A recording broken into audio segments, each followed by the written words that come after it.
अगर हम भारत के इतिहास पर गौर करें तो पहले भारत की सीमाएं अफगानिस्तान के पार जाकर ईरान को छूती थी।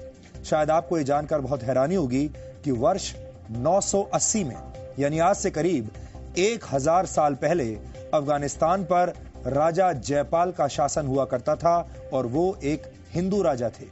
लेकिन मुसलमान सुल्तानों ने उन पर हमला करके उन्हें सत्ता से बाहर कर दिया था और इसके बाद धीरे धीरे अफगानिस्तान भारतवर्ष के नक्शे से बाहर चला गया।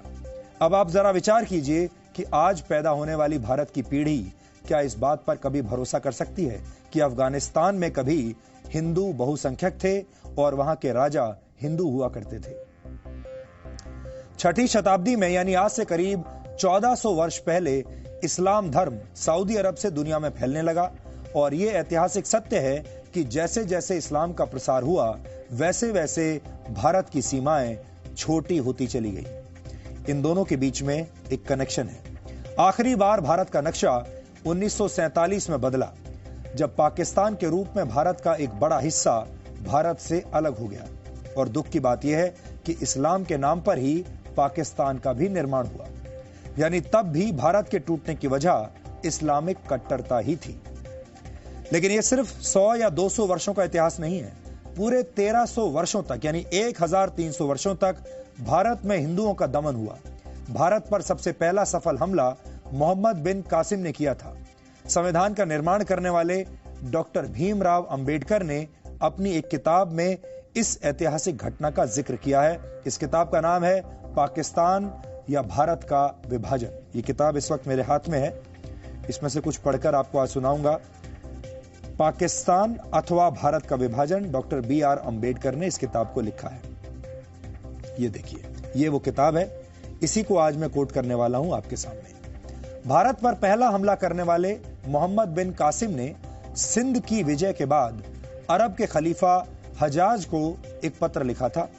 इस पत्र में क्या लिखा था, इसका जिक्र BR अंबेडकर की इस किताब में मिलता है। और क्या उसमें लिखा है मैं आपको बताता हूं। इसमें लिखा है, इस संबंध में हजाज को भेजे गए एक पत्र में मोहम्मद बिन कासिम का एक उल्लेख विचारणीय है।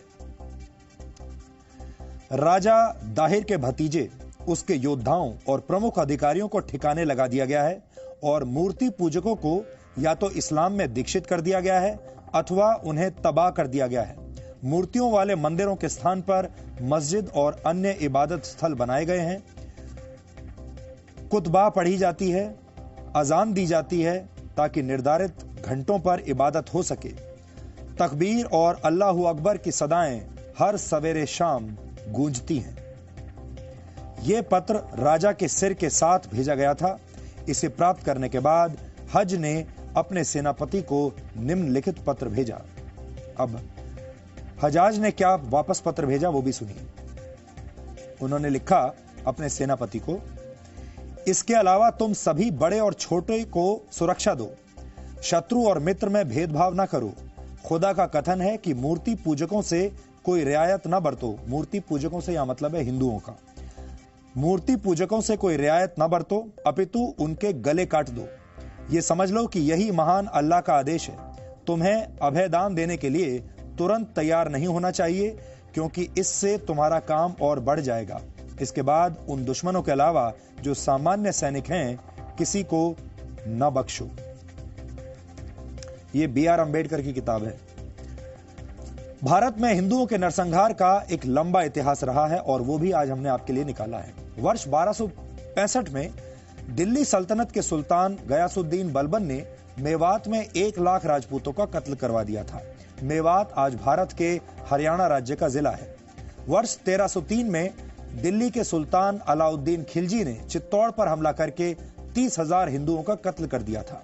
वर्ष 1353 में तुगलक वंश के सुल्तान फिरोज शाह तुगलक ने बंगाल में 1,80,000 हिंदुओं का कत्ल करवाया और वर्ष 1365 से लेकर 1367 तक 2 वर्ष के अंदर 5 लाख हिंदुओं का कत्ल करवा दिया।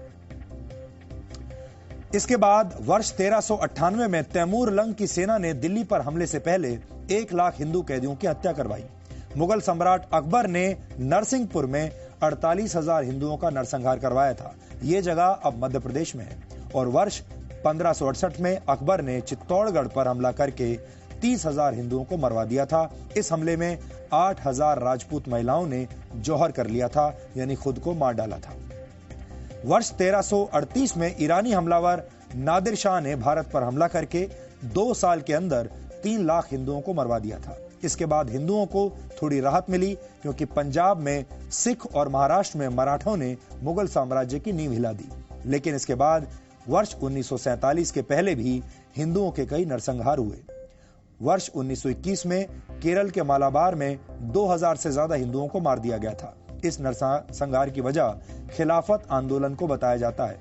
इसके बारे में भी हमने आपको कल पूरी जानकारी दी थी। और वर्ष 1946 में मोहम्मद अली जिन्ना ने पाकिस्तान की मांग मनवाने के लिए डायरेक्ट एक्शन डे की धमकी दी थी। तब कलकत्ता में दंगे हुए थे और इन दंगों में भी 7,000 से 10,000 के बीच हिंदू और मुसलमान मारे गए थे। और इसी साल नोआखाली में ही जिन्ना की मुस्लिम लीग के इशारे पर दंगे हुए, जिसमें 5,000 हिंदुओं को मार दिया गया था। नोआखाली आज बांग्लादेश में है। इसके बाद जब बंटवारा हुआ और पाकिस्तान बना, तब पश्चिमी पाकिस्तान और पूर्वी पाकिस्तान में लाखों की संख्या में हिंदुओं का नरसंहार हुआ था। हमने जिन इतिहासकारों की किताबों से इन संदर्भों को लिया है, उन सभी किताबों का नाम भी आपको इन तथ्यों के साथ साथ हमने आपकी स्क्रीन पर दिखाया है। अगर आप चाहें तो अपने तौर पर भी रिसर्च कर सकते हैं। इनमें से ज्यादातर इतिहासकार और विद्वान भारत से नहीं है, भारत के बाहर के हैं। और ये ब्यौरा यूरोपीय इतिहासकारों की किताबों से लिया गया है। संघ और दूसरे कई हिंदूवादी संगठन हिंदुओं पर हुए इन्हीं अत्याचारों की बात कहकर हिंदू राष्ट्र बनाने की पैरवी करते हैं। और इसके पीछे जो वजह है, उसी को समझाने के लिए हमने